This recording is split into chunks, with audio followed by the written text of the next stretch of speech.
حکیم عامر رزاق ابھایا کی طرف سے تمام دنیا کے ناظرین کو السلام علیکم۔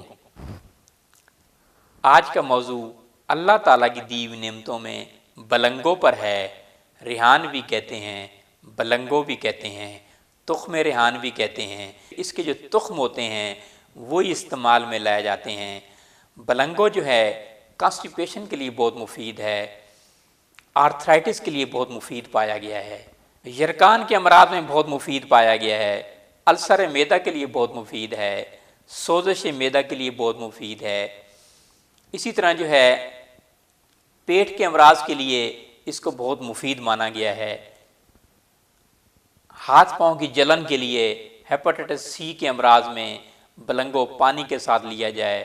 یہ بلنگو رات کو پانی میں ڈال کے رکھ دیجئے، صبح خالی پیٹ یہ آپ پی لیجئے۔ ہاضمہ بڑھانے کے لیے، ہاضمہ کو تیز کرنے کے لیے بہت مفید مانا گیا ہے۔ بچوں کی گروتھ کے لیے بہت مفید ہے۔ بلنگوں کی مقدار جو ہے 1 گرام سے لے کر 12 گرام تک استعمال کر سکتے ہیں۔ نیند لانے کے لیے بہت مفید ہے۔ بلنگوں کا دودھ جو ہے سوتے وقت استعمال کیا جائے تو یہ فوراً نیند لاتا ہے۔ سر درد کے امراض میں، گرمی کے بخار کے لیے اور گرمی کی وجہ سے سر درد ہو اس کے لیے اس کو بہت مفید پایا گیا ہے۔ بچوں کی گروتھ کے لیے، ہڈیوں کی کمزوری کے لیے، ہڈیوں کی مضبوطی کے لیے بہت ہی مفید اس کو مانا گیا ہے۔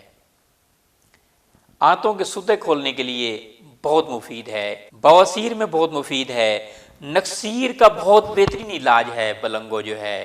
اکیلا بلنگو پانی کے ساتھ لیا جائے، 1 چمچ صبح 1 چمچ شام، یا پانی میں ڈال کر لیا جائے تو یہ نکسیر کو فوری طور پہ روک دیتا ہے۔